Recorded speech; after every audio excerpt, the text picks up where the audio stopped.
you, but I woke up this morning and checked my toes, and I discovered that they're webbing. So,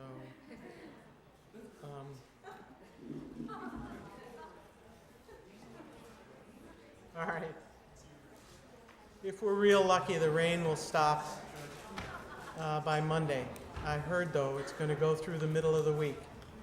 So I don't get to say thank you for being here on this beautiful day. Just thank you for being here. We have some things to do before our lecture for today. Tanya has an announcement. You could stand there and project. I just wanted to all let you know that student elections are going on today and tomorrow. The booths close and you can vote in the quad between Stevenson and where your cover is. And I encourage you to vote. We want a high turnout, and you'll be voting for, who will be your associate student president, your vice president, and your senator representatives for your schools. So I encourage you to go out there and vote. I just want to make that announcement. And if you vote, you get a cute little sticker that says, "Kiss me, I voted," and you might get kissed.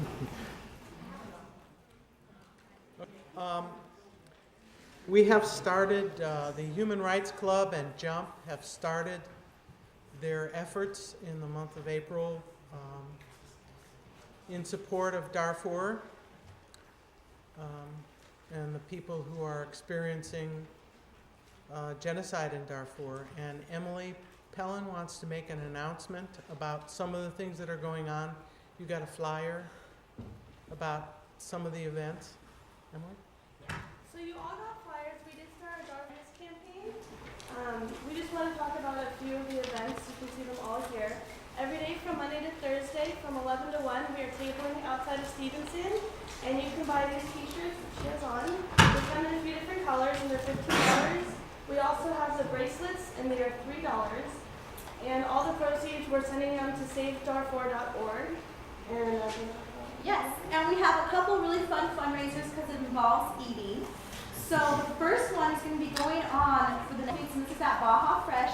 If you go to Baja Fresh anytime, weekday, weekend, and you say you're with the Human Rights Club, 15% of the proceeds go to our fundraiser, and we send them to SaveDarfur.org. Next week we all know that Jerry Fowler will be speaking, and right following that, or anytime that day at Chevy's, we're also doing another fundraiser where if you go and say you're with Human Rights, you get 20% of the proceeds go. So those are fun events where you can get a big group of friends to just go hang out and have a good time and eat, and still do it for a good cause. So maybe if you don't want to wear the t-shirt, or you don't want to have a bracelet, go eat, and we would appreciate it. if anyone's interested in volunteering to help with any of these events, or if they just have questions, there's an email address at the bottom, or you can come see me. I'll be here after class. And we do have a Human Rights Club meeting tomorrow night at 7 p.m. at Charlie Brown, if anyone else is interested. That's it. Thank you.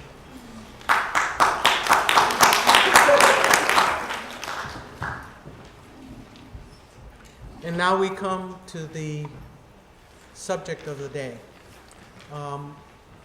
It is my pleasure to introduce to you my colleague, Barbara Lesh McCaffrey. We've worked together in the Holocaust Lecture Series for, 6 years. It's a real collaboration, and it's always nice to know that there's someone who you can rely on, and we can rely on Barbara. Barbara has her Ph.D. in English from the University of Wisconsin at Madison.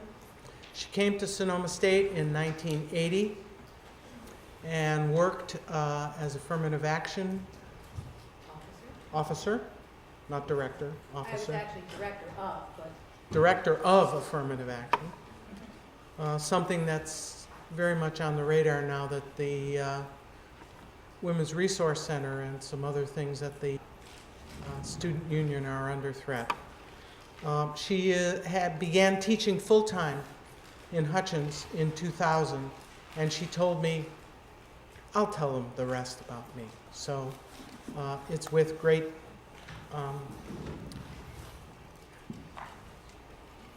with great affection and pleasure. Thank you very much. Thanks, Vern. It's great with great pleasure and affection that I introduce you to Barbara.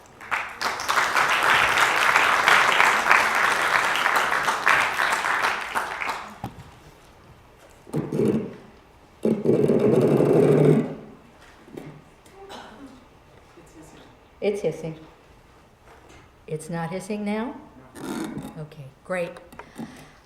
I thought trying to have Myrna fill you in on what it is that prepares me for this talk would take longer than me telling you. And one of the things I've learned since coming to Sonoma State is whatever it is that I knew before I got here keeps on changing and morphing and expanding. And while my academic training is in, believe it, modern British and American poetry, it's the thing I teach the least. And I found myself in an interdisciplinary program. I've actually been teaching in anything that sounds interdisciplinary at Sonoma State since I got here, having taught English department for about 10 years, and then teaching in women's and gender studies, ethnic studies, global studies, and Hutchins, and also in the freshman seminar program. I'm very glad not to have a schizophrenic existence anymore, and I now teach just in sociology and in the Hutchins program, which means I teach about anything and everything. My interest in the writing about the Holocaust actually started back in the 80s when I started exploring Jewish women's writing, and from there started getting involved in the Holocaust lecture series, looking at the writing of survivors, and in particular in the last few years, looking at the experience of children who are hidden. And so you'll find more examples of that than anything else in today's lecture, because that's the thing that most interests me. And I got a chance to give a presentation on it this past summer at a conference on women and the Holocaust in Krakow in Poland. So it's kind of near and dear to my heart and interest. Today we're really going to do a kind of tour de force looking at a vast variety of voices over the period of time, because this year's lecture series is really focusing in on, if we remember, past, present, and future. So we'll be starting in the past and moving forward.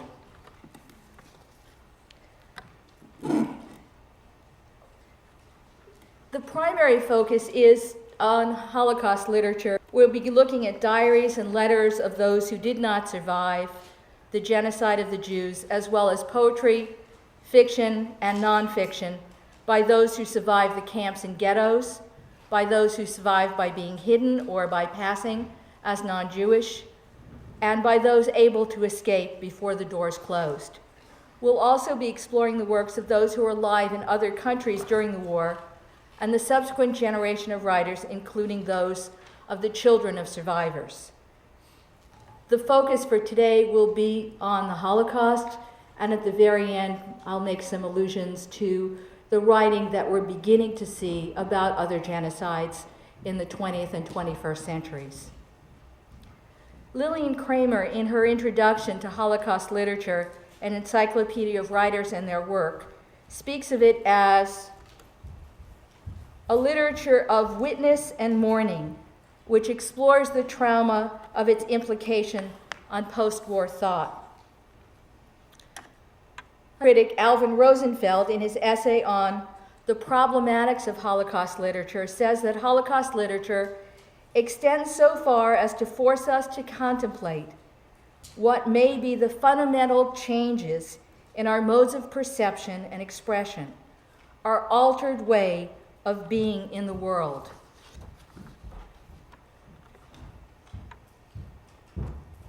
Noted feminist scholar Susan Gubar reminds us of the injunction of Theodor Adorno, a Jewish philosopher and social critic living in 1934. In his view, works of any artistic configuration were doomed to distort the harsh experience of victims and survivors, constituting some kind of disfigurement of the truth. In 1949, he said, "To write poetry after Auschwitz is barbaric," And that's probably one of the most famous statements about Holocaust poetry that you'll come across. He feared the trivialization, I think I got that right, trivialization of the Holocaust, but later modified his position and said, perennial suffering has as much right to expression as the tortured have to scream. Hence, it may have been wrong to say that no poem could have been written after Auschwitz. In her study of poetry after Auschwitz, Gubar says that despite the difficulties of knowing how to speak of the dead, how to speak to the dead, how to speak for the dead, the dying of the last Holocaust survivors at the turn of the century teaches us is the necessity of keeping the Holocaust alive, now through the exertion of those who have never struggled with its ghastly regimes. That's us. For her, poetry can promote mindfulness about how the past continues to exist as outrage in the, and I'd add, how it helps us grapple with genocides that have happened on our own watch, as that wristband says, not on our watch. Many of those who write about Holocaust literature speak of its power to counteract the silence, as the voices of those who experienced it directly have either faded or not survived. As Gubar says, for those of us attempting to acknowledge irreversible losses, poetry refuses and refutes a silencing which would constitute a victory of the forces of evil. The work we are about to sample, letters, diaries, memoirs, essays, poetry, and fiction, can teach us how to inhabit, at least momentarily, events in history that we can neither escape or transcend. Please join me on this journey in which we view images and hear the words of those whose words add, and I hope amplify, those of the scholars and survivors that we've explored so far. My hope is that these fragments and poems will amplify your understanding of the impact of genocide and compel you to act when you see injustice, just as Lillian Judd asked us to be mindful. Write down the themes you discover in these works and your questions so we can discuss them a bit at the end of the presentation and in sections on Wednesday and Thursday.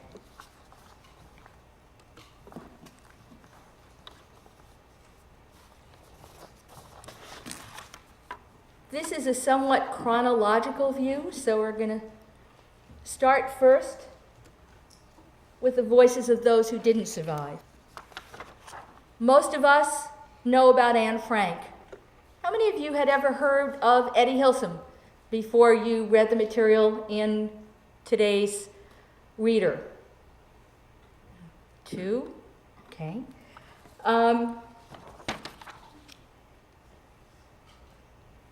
Eddie was born in 1914 in the Netherlands. Her mother had fled the pogroms in Tsarist Russia and fled to the Netherlands in 1907. Her diaries describe the intensified isolation and segregation that Dutch Jews experienced while awaiting their impending deportation to concentration camps in Poland. Over 82% of the Dutch Jewish population were, of the 82%, only 5% survived. So 82% were deported, 5% survived. Unfortunately, Hilsom was not one of those who did. What makes her work so unusual and so hard to place is that her journals show that precisely when the Nazis caught her, Hilsom managed to gradually liberate herself from fear and hatred to the point of complete understanding and acceptance of what was to come. This is an excerpt from one of the diaries. Very well, then, this new certainty that what they are After is our total destruction. I accept it. I know it now, and I shall not burden the others with my fears. I work and continue to live with the same conviction, and I find life meaningful. My life has, so to speak, been extended by death, by my looking death in the eye and accepting it, by accepting destruction as part of life and no longer wasting my energies on fear of death or the refusal to acknowledge its inevitability. It sounds paradoxical. By excluding death from our life, we cannot live a full life, and by admitting death into our life, we enlarge and enrich it. And these are views of Westerbork, which was the transit camp.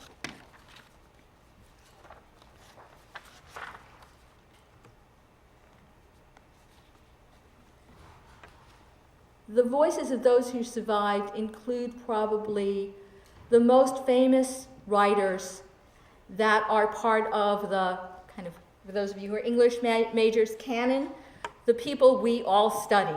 Elie Wiesel, how many have read Night? Paul Celan, how many read Todesfuge before today? And we'll also be looking at Primo Levi.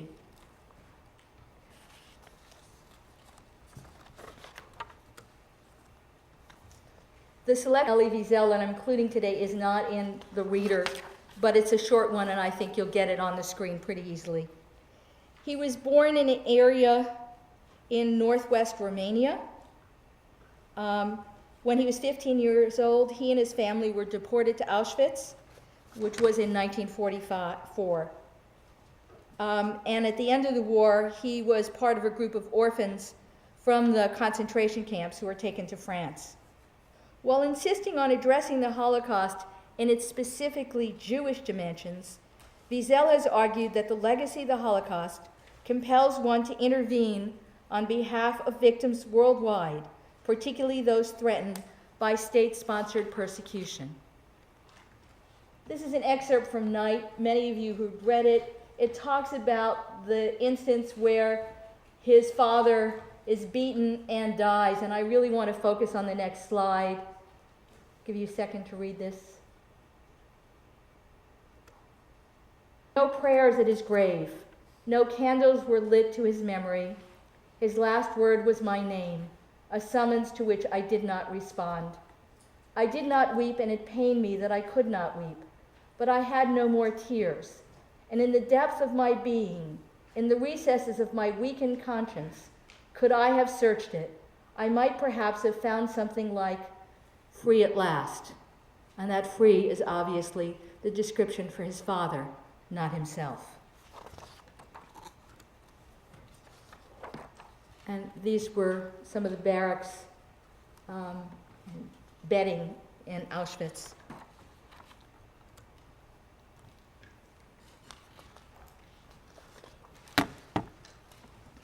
Primo Levi's family belonged to a small and largely assimilated Jewish community in Turin in Italy, whose roots go back to the Sephardic community. Those are the Jews who ended up expelled from Spain. And we talked a little bit about the fact that there are two primary languages that are used. We've heard a little bit about Yiddish. The language that's used by Jews of Sephardic background is called Ladino.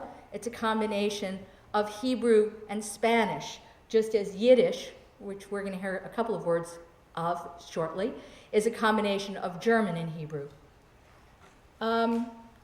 With the fall of fascism in 1943, Italy's with the Allies in September of that year, everything changed for Levi, and he joined the armed resistance against the Nazi occupiers of northern Italy.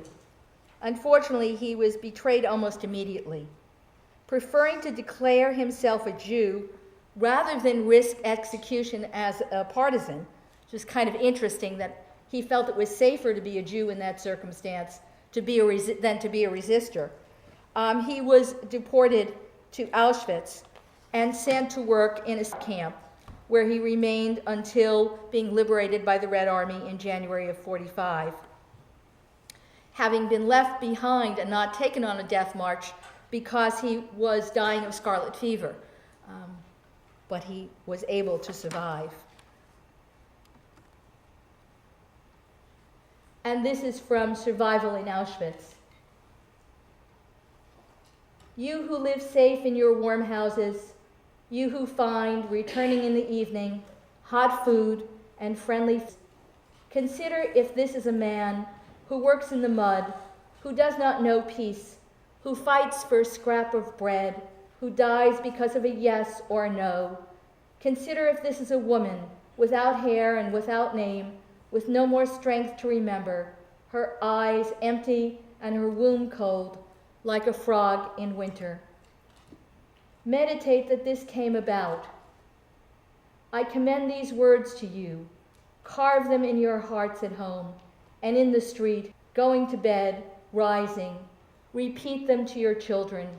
Or may your house fall apart. May illness impede you.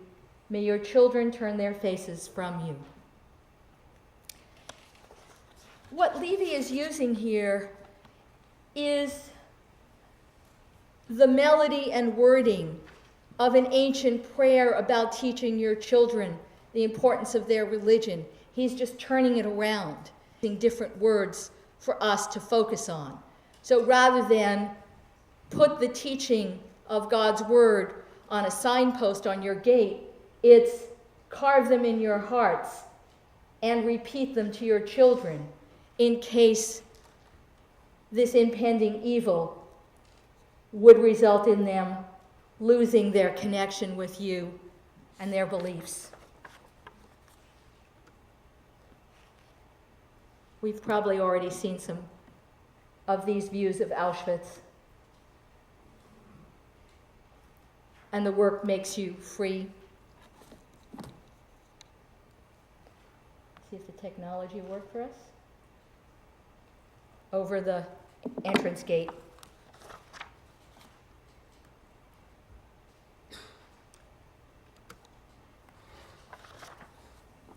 If there's one poet that has really been the key figure whose work we read about the Holocaust, it is Paul Celan's Todesfuge or Death Fugue. Celan was born in an area that used to be Austria and that now is part of Romania, into an assimilated family that was relatively observant in 1920. And in 1940, the area that he lived in, called the Bukovina, was occupied by the Russian army. In 41, the Romanian fascists troops reconquered the area, killing thousands of Jews within the first 48 hours. Anshel, his given name, who recognized the looming danger, went into hiding but couldn't persuade his parents to join him. His father died of typhus in the camps and his mother was shot. He was sent to forced labor in a Romanian detachment. Like the poets in his homeland, Celan defiantly continued to write poetry in German, in spite of his traumatic experiences during World War II, and the fact that he lived in a non-German linguistic environment. He wrote in German. He confronted the dilemma of being a victim of the Shoah and a poet writing in the language of those who murdered the Jewish people. Todesfuge again captures the of a prayer that would be well known to those who were even non-observant Jews, because it's the prayer one says about death. And if someone dies in your family, you're obliged to say it every day for a year. So it's something that's very much part of the fabric of Jewish life. It would be very familiar. And the Death Fugue is Celan's death poem. It's Kaddish for his murdered parents and the victims of the Shoah. And while we see it on the screen, I've got a recording of Ceylon reading the poem in German, and we'll follow along in English.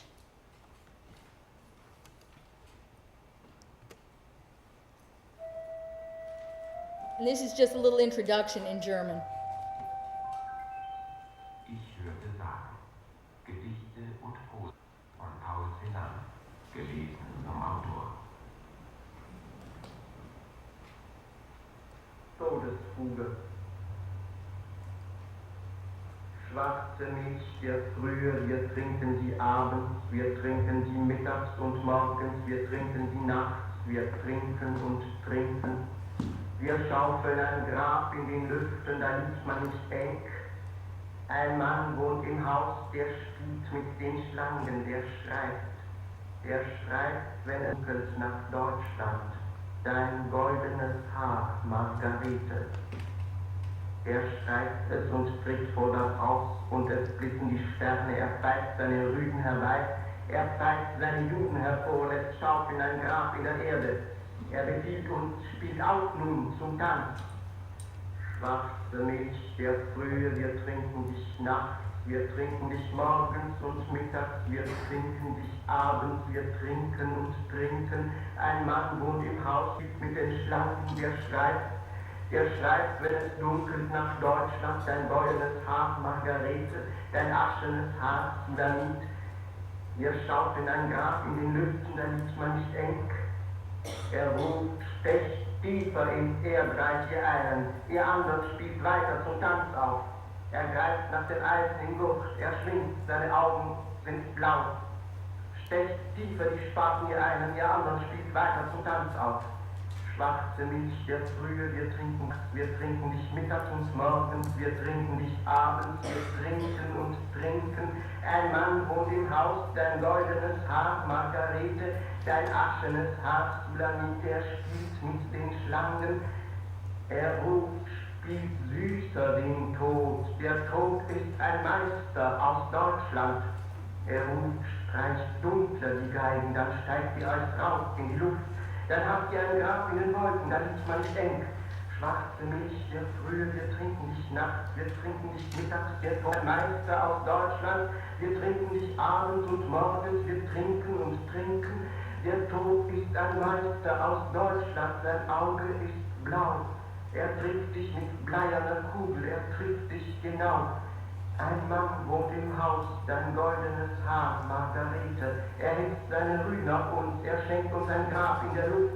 Er spielt mit den Schlangen und träumet. Der Tod ist ein Meister aus Deutschland.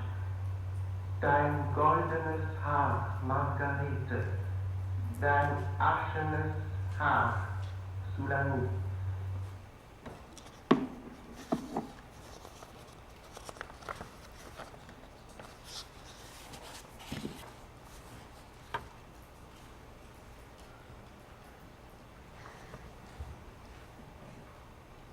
In this poem, the milk, a symbol of nourishment, whose whiteness denotes purity and innocence, is black, suggesting the idea that the speakers in this poem no longer drink milk, but death. The poem explicitly references the atrocities in death camps and the sadism of the perpetrators who forced some of the victims to sing and play music and others to shovel their own graves. The juxtaposition of the name Mag, invoking the Faustian German tradition, to the name Shulamit, which stands for the Song of Songs, discloses the abyss between the German and Jewish cultural traditions, between Nazi perpetrators and Jewish victims.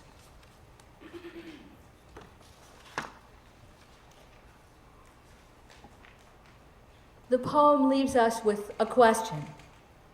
What might it mean to be out of this horizon of fear after having been branded for death as a child? How does one continue to live after this experience?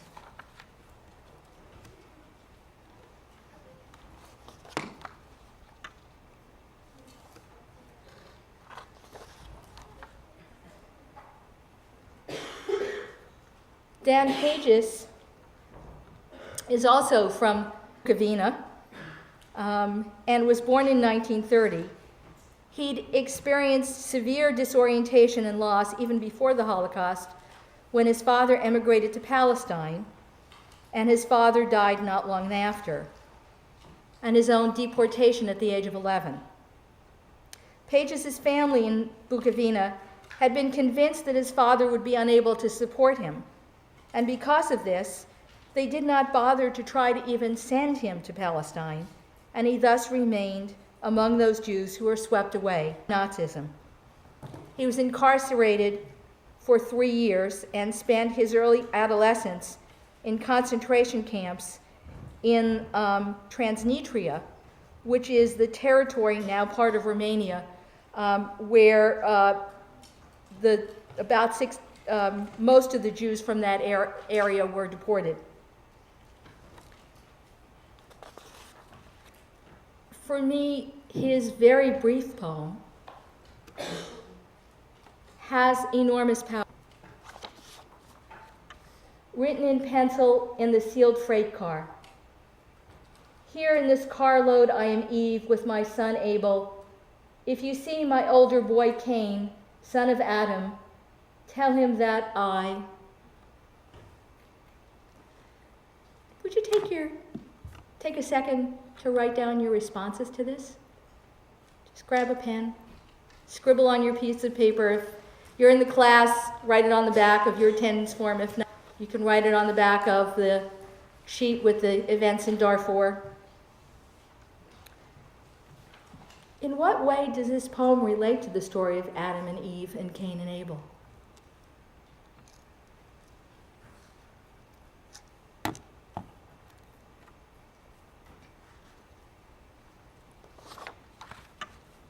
I'm going to read it again while you're thinking.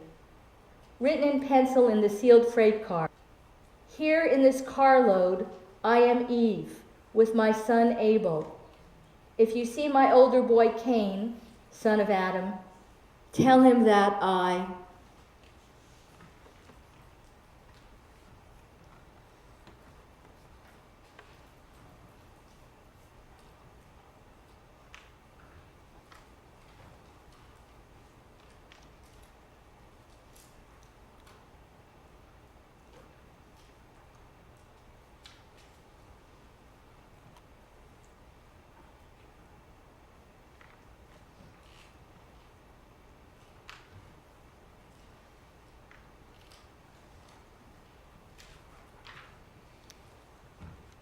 I know it's often difficult to share in large groups.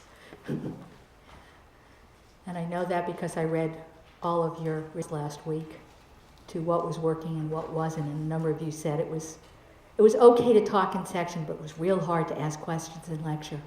But is there somebody who might be brave enough to share what you wrote? There are no wrong answers. That's the nice thing with poetry. Christine? Well, when I read this right at first, I thought, is that a typo? I was like, wait, you didn't finish. And the only thing I could think of was, Cain is the killer, and in this circumstance, there's Eve and she's with her son, Abel is still alive, and Cain is the killer, so what would she say to her older son, the killer, Yeah. The poem isn't finished, and you thought maybe Cain, her older son, might have been the killer, so what does she say to him? But you're right. Well, it seems like she's referring to just humanity in general here, and the fact that we're all human beings, and yet the Germans are kind of killing what we can consider their brothers. So in this particular context, I consider Cain to be a representation of the Germans killing the Jews as Abel. Mm-hmm. Anyone else have something different? Yeah, Tanya. Instead of the analogy to Cain and Abel, Adam and Eve, I was thinking that because he's in the Holocaust, and he's constricted, his everything,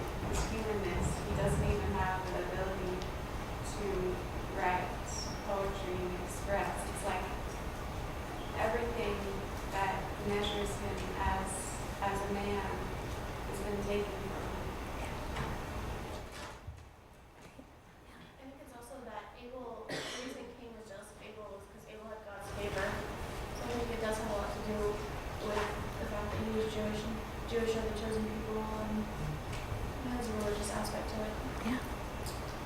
I was thinking that the reference to Eve might be because she has the knowledge of both, or he has the knowledge of both good and evil, what's happening, and that to Abel, the son who's raised innocent, is going to die with her, and he's not with her because he's working in the camps. And maybe she's trying to tell him that she understands why he's doing that. Do you notice how much we got out of so few words? When I read it, what I see is a woman who's been separated from her husband and other son, trying to get a message to them. And we know how grim the stances were on those cattle cars, and how it is unlikely that people survive them. It's also telling that the message is never finished. Tell him that and most of us would try to put little dots there, those cute little ellipses, that fancy terminology, for the thought never got finished. She's begging a existing audience, us, to deliver the message that she won't live to complete. I did some research on this one. I found a very interesting perspective, and that was that there are 23 syllables in this, comparable to 23 chromosomes, or half of that double helix. So in essence, this is half a family separated. And we know how frequently families were destroyed in the Holocaust. For home packs so much in so little, and it's so accessible to all of us. You don't have to be a Ph.D. in modern poetry to get it, right? Did all of you get something when you read it? Get some inklings? I think a lot of us have been taught in ways that I wish weren't the case, that poetry is inaccessible. And one of my favorites of all the courses I ever taught was the first one I did, which was Guerrilla Skills in Reading Poetry. It was an extension course when I was a student. So I'll hope you come back to Dan Page's. His stuff is very, very available.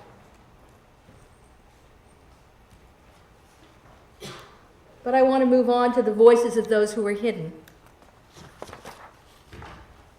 And the first person is Ida Fink, and for those of you in the course, we've read some of her very brief short stories. She was born in Poland in 1921 to an educated professional family, well integrated into Polish culture. As secular Jews, they had not a strong sense of Jewish identity. They had a strong sense of Jewish identity, but were not religious, which is very typical also of assimilated Germans during that time. Although Fink did not look identifiably Jewish, being fair, blonde, and blue-eyed, and in some ways this picture gives you a little glimmer of that, she did not hide the fact that she was Jewish. As anti-Semitism increased, it became important to her to assert her Jewishness, to tell people she was Jewish. Her family resided in the ghetto in Lwów in Poland, and she and her younger sister left together using false identity papers and survived the war in hiding. She's explained that the events detailed in her stories actually happened, that they are authentic, true stories about her own life and the lives of people she knew during the war years. But she chooses to write fiction rather than autobiography, memoir, or reporting, in part because fiction is a genre in which she feels most comfortable. It's a vehicle that offers her some distance. And we know from some of the survivors we've had come in, sometimes it takes them 40 years of distance to be able to even begin to talk about their experience. These very short present slices, one might say, slivers of life under the Nazi program of genocide.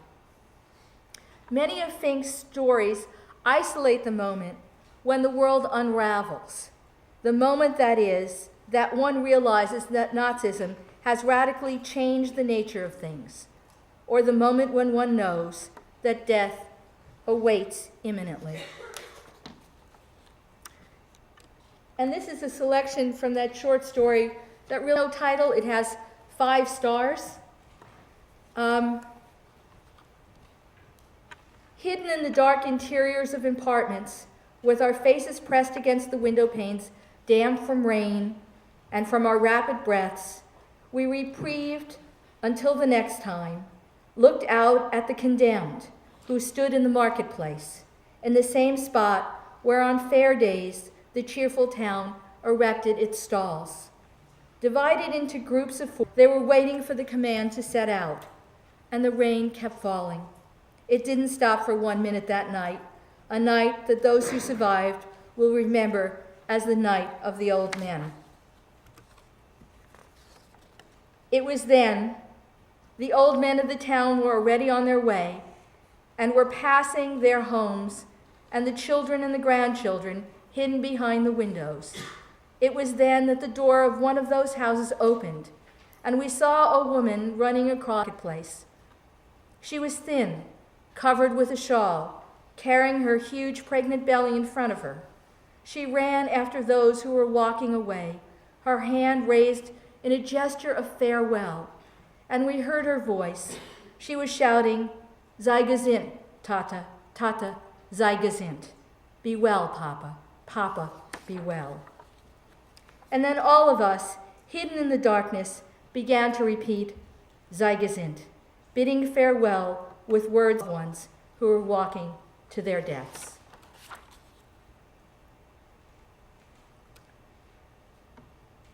And these are images from the Lvov ghetto.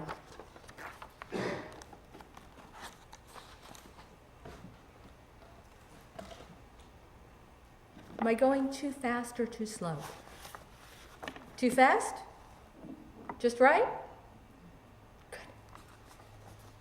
You know me, I get enthusiastic. There's a lot to cover. If I could share another 30 of these with you, I would, but I don't think I have that many left.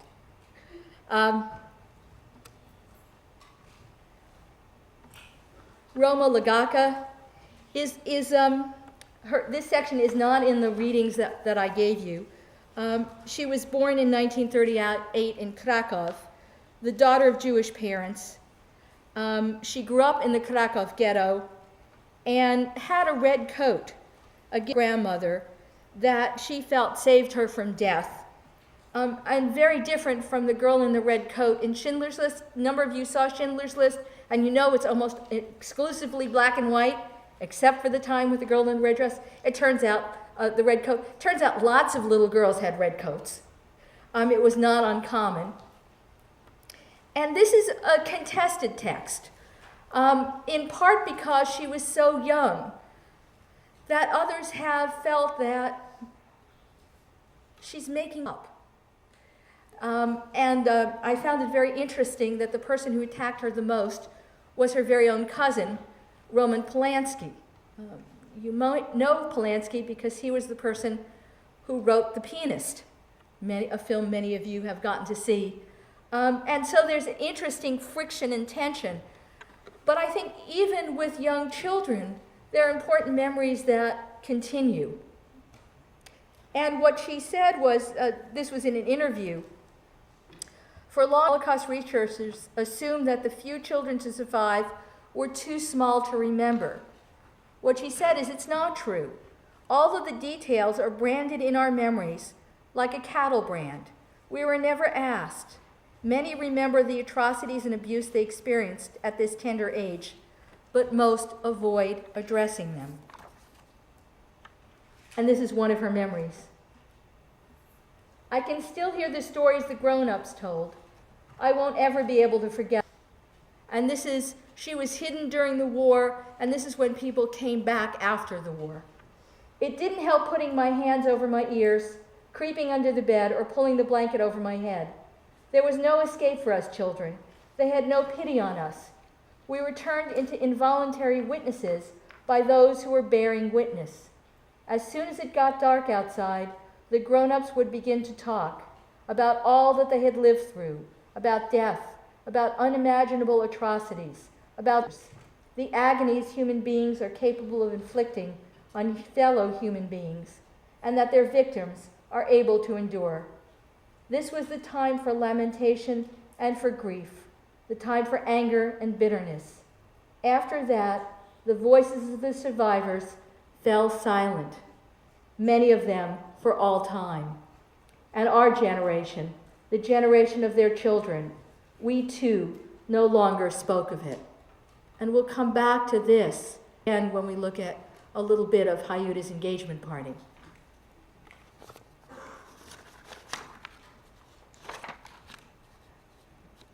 Yeah. Why did she say she was saved by her grandmother? In part because of the non-Jewish family who felt sympathy for this lovely little girl with her strawberry red coat and took her in, and her mother. So sorry I left that. That's a good detail. These are some of her paintings influenced by her experience in childhood. Robert Nelson is somebody those of you in the course will meet very shortly when we do some readings about the Armenian genocide, and he is a scholar of the Armenian genocide, but he was also a hidden child. And I find his work as a hidden child infinitely more compelling. He was born in Warsaw, in Poland, in 1937, and by sheer chutzpah, or pluck, if you will, and bravado, his mother acquired the identity papers that would disguise her husband, and her son for the entirety of the war. The Mendelssohns became not just ordinary Polish Catholics, but a Polish family of noble lineage. So they went from being, if you will, middle-class Jews.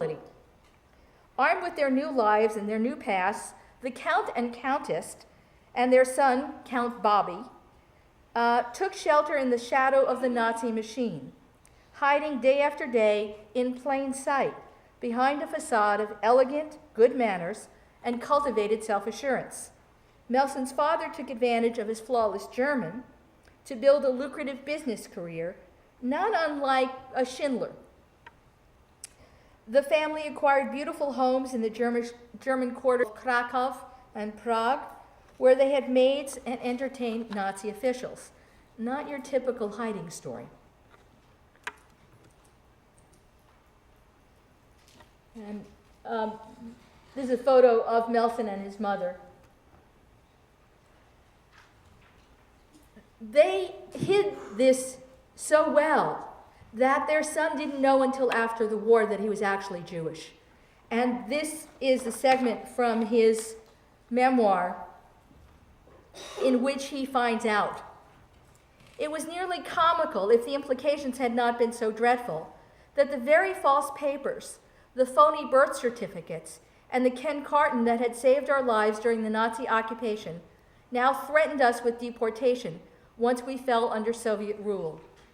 My parents thought of burning them, but they were the only identification we had, so we soldiered on, me obliviously, as Zamaskis.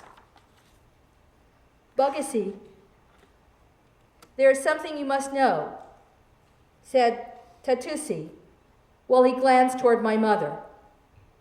During the war, yes, well, during the war, and here my father began to grin broadly, and my mother suppressed a nervous giggle. Well, during the war, people do some strange things, right? Sure, I try to go along with what seemed to be a joke, or at least a funny story. Oh, what the hell, said Tatusi, as he pushed Osil and sat himself at my mother's feet on their bed. Bogacy, you're a Jew. What? So I'm Jewish, I thought. Without knowing what that meant, except, hadn't we killed Jesus? I looked up at the faces of my parents and realized that their smiles were those of chagrin and not of pleasure. It was almost as if the revelation of our true identity, which they had tried to pass off lightly, as almost a prank, had not been convincing. It was a joke. It was a joke that had gone too far, and they seemed embarrassed by the result. As for me, the unintended butt of their prank, I felt confused, but also to some extent relieved at finally being included in the secret lore of my parents' lives. So many things suddenly became clear, and for that inclusion, I was willing to trade, for the moment at least, to trade Christian Zamoyski for Mendelssohn. Quite interesting for a young child who, during the war, was involved with other young kids in taunting Jews to find out that he was Jewish. Perhaps the most compelling memoir that I have had a chance to read is that of Magda Dennis. And her book called Burning Castles described how her family, Hungarian Jews, survived the war. She was 5 when the war began. Her father, the publisher of an anti-Nazi newspaper, fled to the United States in 1939, taking the family's money, leaving his wife to care for Dennis and her adoring older brother Ivan. With no money, he had it all.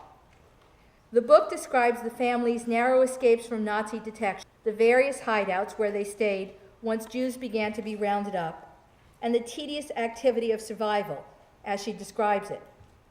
The book describes Dennis's terrible sense of abandonment when her mother left her repeatedly in supposedly safe houses, while the rest of the family hid elsewhere.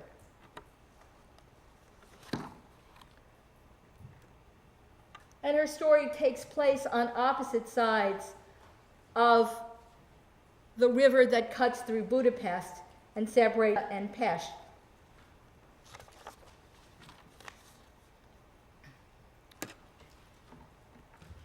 She speaks of loneliness. Loneliness is always spoken as if a matter of lack, but loneliness is also a condition of surfeit. It is too many runaway thoughts, too great a pull of gravity, too much attraction to the grave, too many shadows that turn into shades, too full a moon on which to wish in vain. Loneliness is a tombstone hung around your neck to carry until the day when at last it can be laid to rest above you.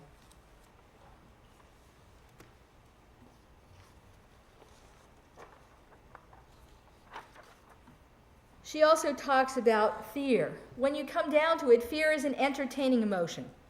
Not our usual perception, right? It keeps everything inside you buzzing.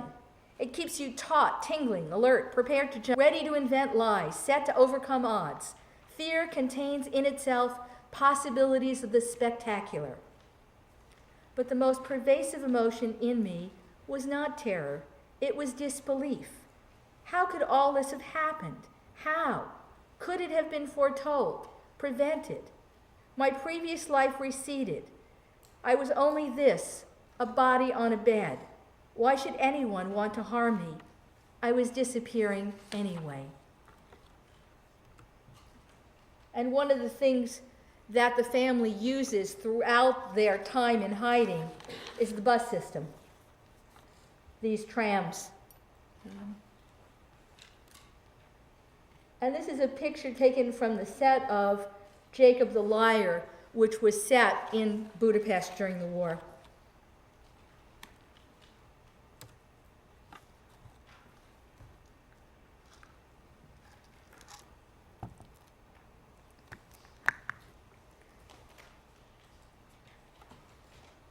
I had the pleasure this summer of getting to hear Nahama Tech speak. She was born in Lublin in Poland in 1931. She's an academic who's devoted her career to studying aspects of genocide and the Holocaust. Her father's chemical factory was taken over by the Nazis in 1939, but the German commissioner in charge of the factory allowed her father to continue to work. And when the family was finally forced to leave there, they moved into a room in the factory. By the time that Lublin was proclaimed free of Jews in 1942, the family obtained false papers and traveled to Warsaw by train. After a few weeks there, she and her sister moved in with a Christian family in rural Otwock, about a half or an hour train ride away. and her family then moved to Kilichi and lived in a branch of the same Christian family until the end of the war. But during this transition, she was left on her own in Otfak and was extremely frightened that she'd never see her family again. In Kilichi, the two girls posed as visiting nieces while their parents were not officially alive. The parents remained hidden.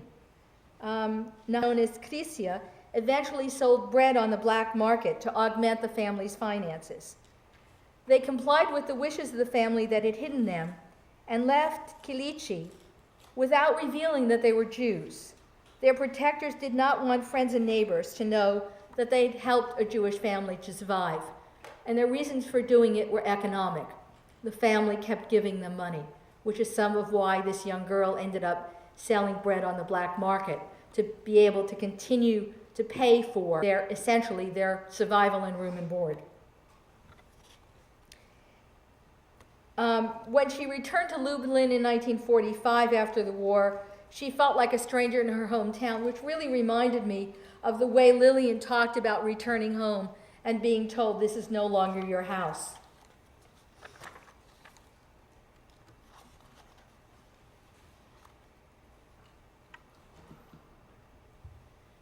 She writes, and eventually I grew oddly accustomed to Auntie's remarks.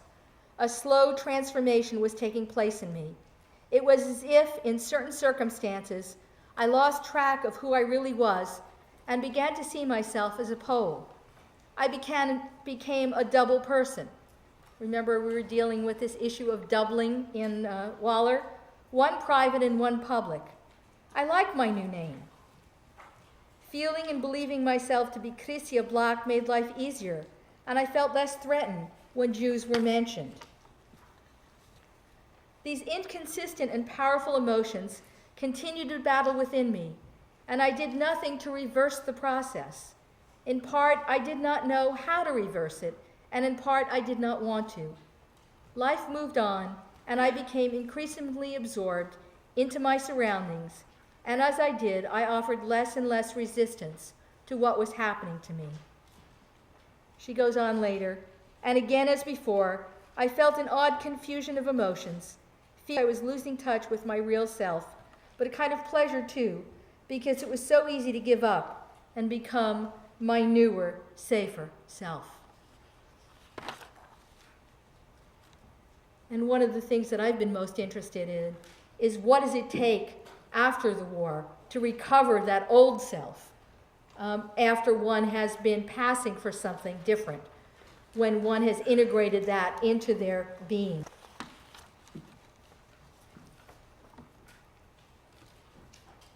I just want to mention two voices of people who escaped Nazi tyranny.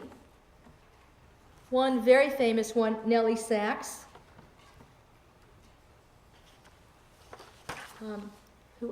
who got the Pulitzer, actually the Nobel Prize for her writing. She was born in 1891 and remained largely ignorant of Jewish tradition and religion well into her adult years. In the mid-1930s, she became an active member of the Jewish Cultural Association in Berlin. After Kristallnacht, in November 1938, she tried to find a place of refuge for herself and her mother. Sweden was a logical choice, and most of us know why. Where did the Danish Jews end up? So it was a safe place during the war, for Jews at least. And since the age of 15, she'd been corresponding with a Swedish novelist, Selma Lagerlöf. Just as the tension and danger was reaching nearly unbearable proportions, she had already received her deportation papers. The visas arrived, and she and her mother were able to escape in May of 1940 on the last flight from Berlin to Stockholm. In 1943, she learned of her lover's death, as well as the deportation of Jews to Auschwitz. She was filled with sorrow and despair about the fate of friends and relatives, feelings mingled with a sense of guilt at having escaped their fate, and turned to her poetry as a vehicle for bearing witness to the memories of the dead and an instrument of mourning. In May of 1970, 1 month after a friend and kindred poetic spirit, Paul Celan, had committed suicide in Paris, she died of natural causes.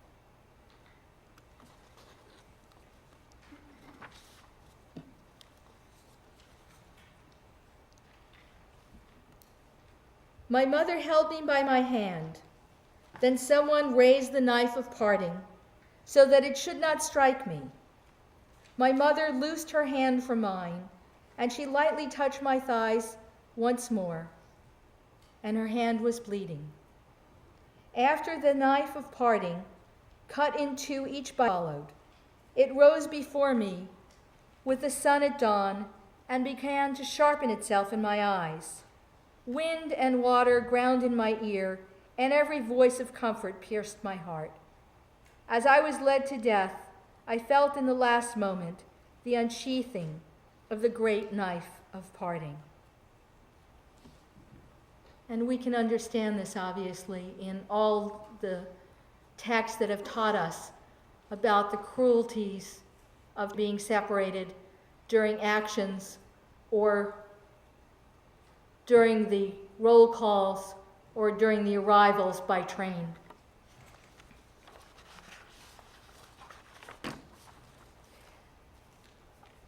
When she got the Nobel Prize, the person giving her this amazing honor said, "Your lyrical and dramatic writing belongs to the great laments of literature." Remember, we've heard this word lament and lamentation in a number of ways. But the feeling of mourning which inspired you is free from hate and lends sublimity to the suffering of man. We honor you today as the bearer of a message of solace to all those who despair of the fate of man.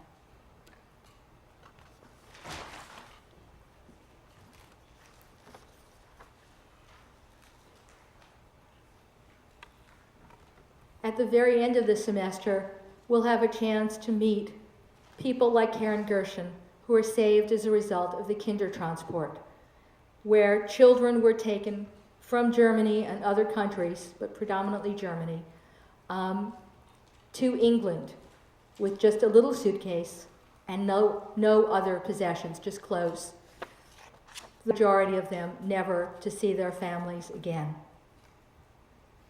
Gershon was born in 1923 in Westphalia in Germany, an assimilated German Jewish child. 5 weeks after Kristallnacht, Käthe, which was her given name, and her sister Lisa were sent by their parents on a Kindertransport to England. Her 17-year-old sister left for Palestine before war broke out. So in essence, throughout the war, she was alone with just adopted parents. Her parents were deported to the Riga ghetto, and her father died of a weak heart, and her mother was shot. Having previously anglicized her name to Karen, Käthe assumed as her written name in writing of Karen Gershon, Gershon being her father's Hebrew name, meaning stranger in a strange land. She was driven by a survivor's sense. She felt it her duty to bear witness. The terrible past is not an adversary, but my greatest asset. I will not fight against it, but put it to work. I cannot alter what has happened, but by making a tool of it, I can at least give it a purpose.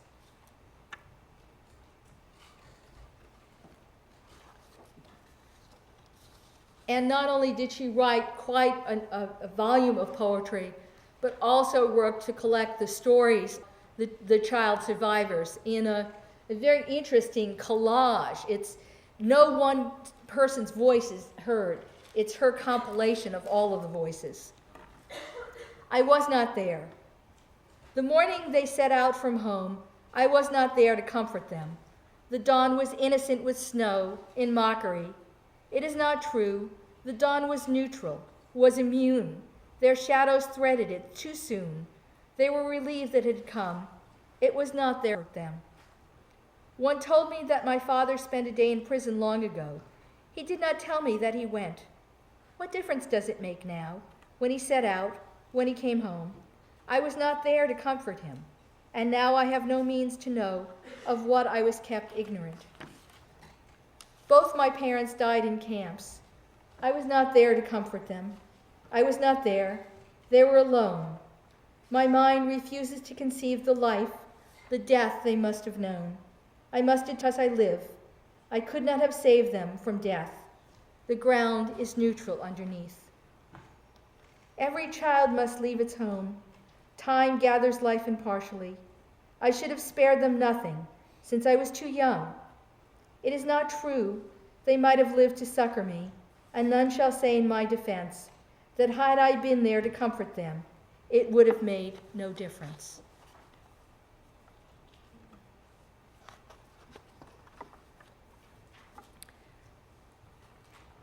I've probably given you lots and lots of voices of children and teenagers who survived.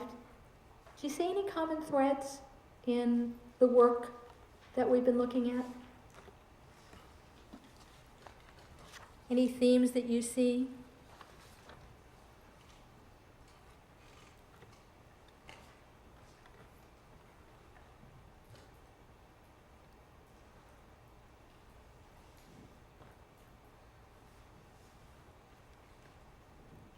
Lamentation.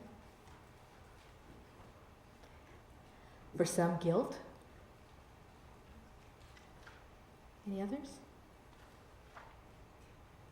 Think about it as I keep going. We're almost done. Yeah, Katie. I think I see a lot about Family. Loss. Yeah. Okay, keep that in mind. We'll come back to it.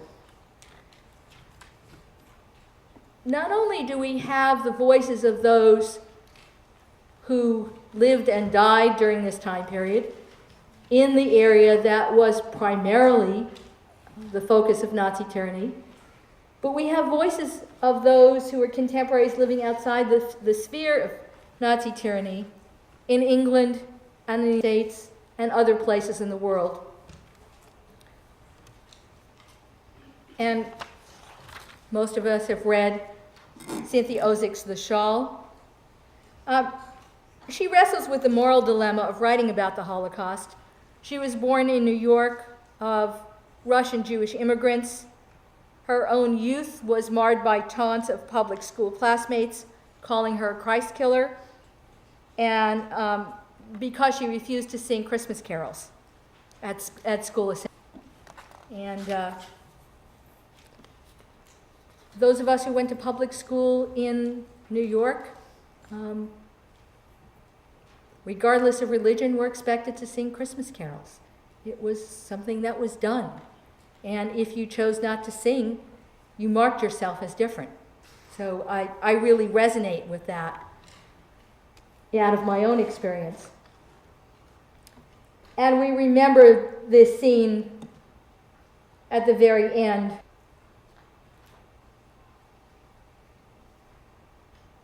Where the mother stands for an instant at the margin of the arena. Sometimes the electricity inside the fence would seem to hum. Even Stella said it was only imagining, but Rosa heard real sounds in the wire, grainy, sad voices. The Shawl marks the sole instance that Ozick locates her fiction, and she's a very prolific writer of fiction, within a concentration camp universe. Her story opens in the middle of the scene, focusing on two young women, sisters, and an infant on a death march en route from one concentration camp to another, and dwells on choiceless choices in this universe that they're living in. In a way, the shawl assumes kind of magical properties, serving as the infant Magda's daily source of shelter, nourishment, and concealment. Looking for the shawl that her 14-year-old Aunt Stella has to warm her own frozen body, Magda toddles into the roll call square, crying, uttering her first sound since Rosa's breast dried up. In the climactic scene, as Magda reaches toward Mother and the retrieved shawl, a German guard sweeps the infant up and tosses her on the electrified fence. The witnessing mother crams the shawl into her own mouth to mute her grief, once again affirming the life-preserving properties of the shawl. I hope we'll all have a chance to talk more about this story in section on Thursday. The other voice is a very, it's an important one to me because, like Page's, Fainlight is able to capture in a very short bit of poetry a huge amount. Her parents were from Austria-Hungary, her father from Poland. She had an interesting, circuitous life, being born in the Bronx, and then her family went back to England in the 30s, which is where she lived. To avoid the Blitz in London, which is when the Germans were doing fairly constant bombardment, her mother rented rooms in a house in a family of miners in South Wales. Couldn't be further away from an urban environment. I first became conscious of myself as an alien Jew. No Jew had ever lived there, and probably none of the inhabitants had ever met one, which did not stop the usual prejudices from flowing and flourishing.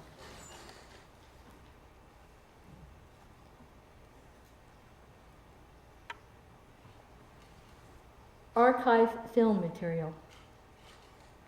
At first it seemed a swaying field of flowers, windblown, beside a railway track. But then I saw it was the turning heads of men floating from the cattle trucks at Auschwitz. And you could almost see a camera lens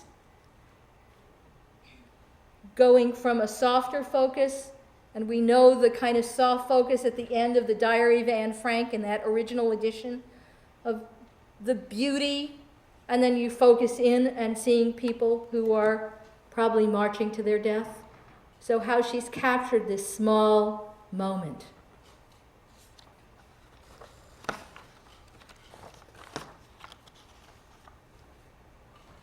We now move from the past, which we've dwelled on at length, to the present, to the voices of those who were born after 1945, many of them children of survivors.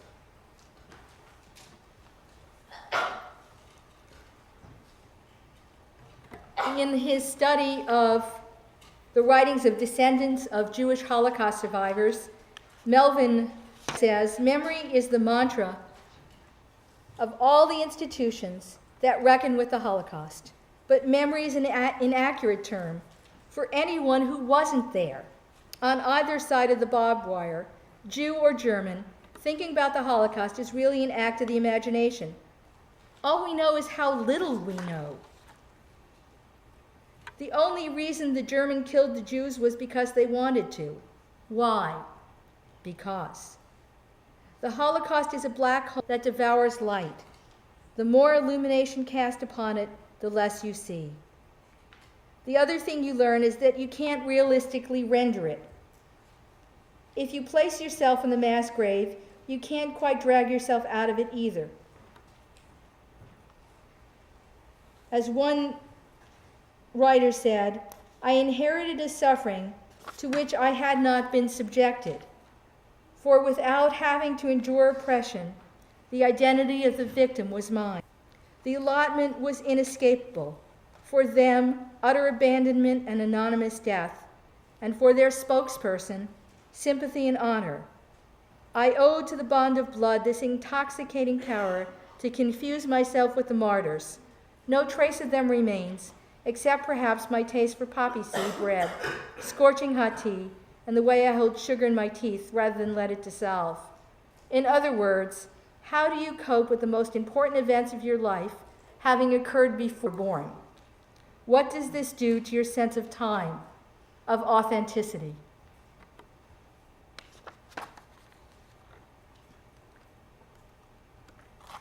And Lily Brett and Savion Liebrecht really help us understand this. She was born in Germany, raised in Australia. Her parents spent most of the war in the Lodz ghetto, which is where Lucille Eichengreen was. and briefer internments in Auschwitz and Stutthof. She was born in a displaced persons camp in Germany. And we'll look at just one poem. I keep forgetting the facts and statistics, and each time I need to know them, I look up books, these books line 12 shelves in my room. I know where to go to confirm the fact, and in the Warsaw Ghetto, there were 7.2 people per room. Lodge, they allocated 5.8 people to each room. I forget over and over again that 1/3 of Warsaw was Jewish, and in the ghetto they crammed 500,000 Jews into 2.4% of the area of the city, and how many bodies they were burning in Auschwitz at the peak of their production. 12,000 a day. I have to check and recheck.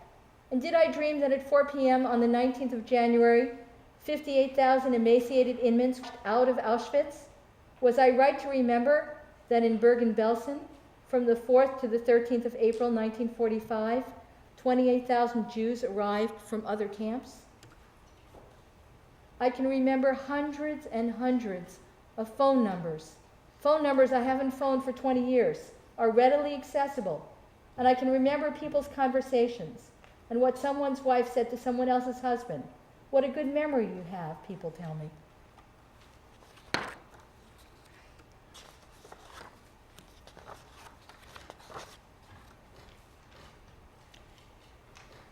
In a way, this poem is a relentless reminder to maintain this inventory of life and death in the camps that it is so insurmountable in its detail that it's hard to hold on to.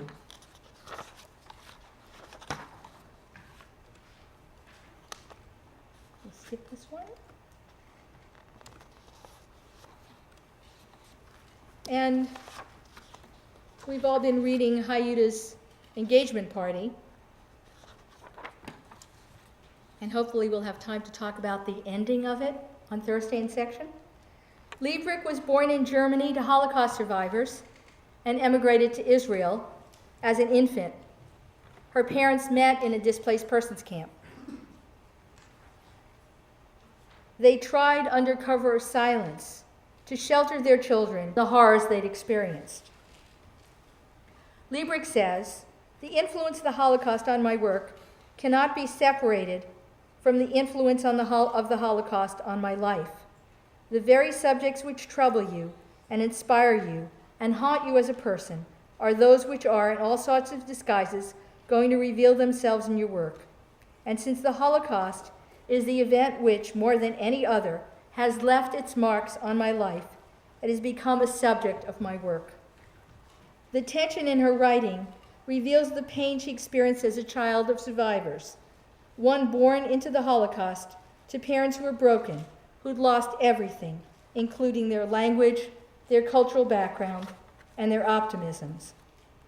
The younger generation's disinterest in the survivor generation's story is evocative of the conspiracy of silence of a disinterested world that for very many years didn't really want to hear. As we remember Lucille saying, no one wanted to hear it.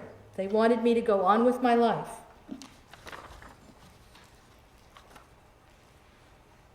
And so to focus in on the story of the family who does not want to hear Grandpa Mendel's story, they shut their ears.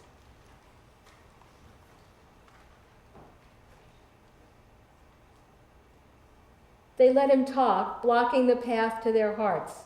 Whenever he rose to his feet and lifted his right arm with the goblet in his hand, they knew that the moment had arrived. Had her father forgotten the death and the fear and the hunger? How would he lock them in his heart and never mention them for 40 years? And now, how had his locked memories awakened in him in the presence of all the abundance and the songs and the conciliatory atmosphere that permeates the illuminated rooms on holidays? And I know that we have some discussion questions focusing on this, and I hope we'll spend some time on Thursday really looking in more depth at the story.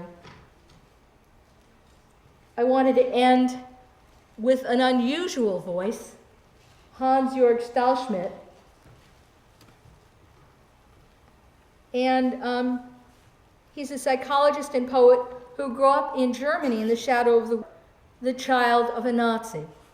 And I wish we had more examples of this kind of writing to balance the enormous wealth of writing that we have of Holocaust survivors, for those who are influenced by the Holocaust and by the children of the survivors.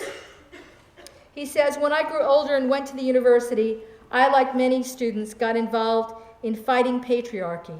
Our father's generation had destroyed half the world, shame to our country, and we were very angry about it. But over time, I got a different perspective on history. I saw old photos of my father when he was drafted, and I could see how young he looked. He was only 18. My father had dreams of becoming a musician, and they were all destroyed by the war. I started developing more empathy for my father and stopped looking at him from such a black and white point of view.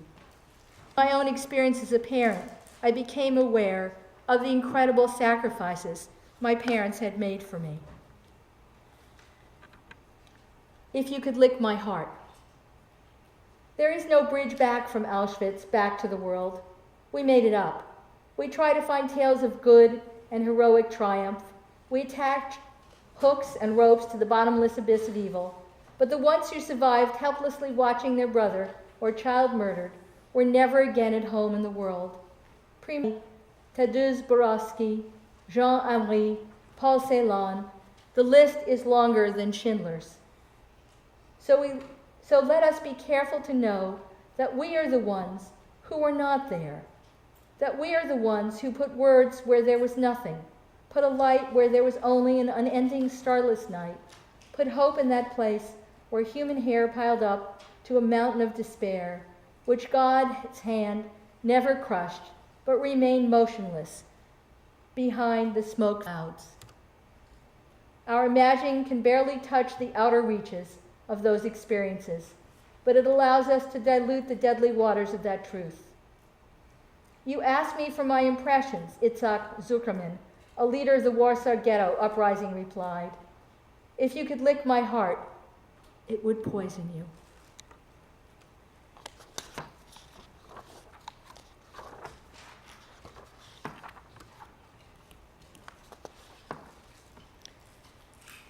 So what will the future hold? As we hear the voices of the third generation of the Holocaust, of survivors of other genocides, of the survivors of genocides that have occurred since the Holocaust. What will be the moral dilemmas, the choiceless choices? How will that mourning and lamentation its face? What will be the impact of passing as someone different than who you really are? How will we explore the determination to live and bear witness?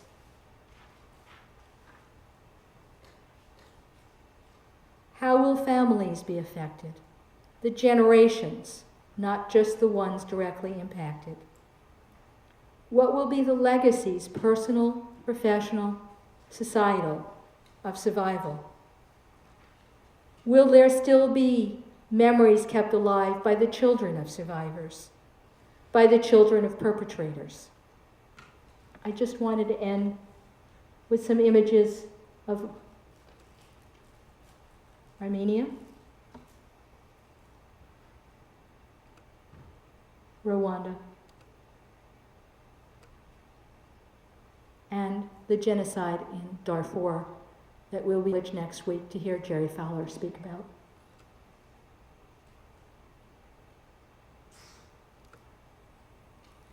Thank you.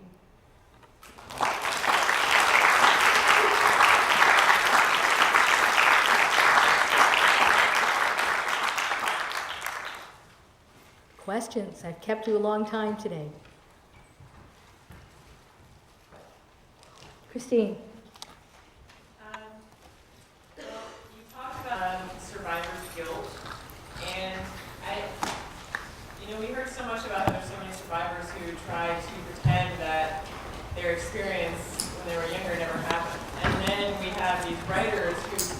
compelled to write about it. And I was just curious what you think about the motives, that make people write about the Holocaust and their experience, why they feel they need to do it. But, the motivations vary enormously from person to person. And for many, it's to finally tell the story. Many people were influenced when we started having Holocaust deniers say the Holocaust didn't happen, and they felt a real compunction. As people get older, it's natural as part of the aging process to want to share your story. I don't know how many times my father did the same 5 or 6 important stories about his life. And the frequency increased the closer he got to 90. And so the key here is the need to tell, and also, as you remember last week, when people finally ask you to tell the story, when there's somebody who actually wants to hear it, those can all be factors, and I imagine there are plenty more that I haven't touched on. And there are others who are affected by it, by the legacy, who say, if I was born in Europe 70 years ago, what would my life have been like? Would I have even been born? And if I were born, how long would I have lived? So it's the other part of it is putting yourself in the shoes of those who've experienced it and trying to walk with them. And I think as grappling with this study of perpetrators, to try to understand what propelled people there, what could have caused them to do those acts of extraordinary evil. I think when one starts learning about the Holocaust, there are different things that pull us. And depending on our orientation, if we're a literature major, you're going to play with poetry like I do, and sociological studies. Many are interested in ecological underpinnings. Others are interested in the play of history. Each of us come to it with our own perspectives. Other questions? Thank you so much for listening so intently. Is that another question? Why don't you come up? So I think people are beginning to filter out, so let's not lose the question.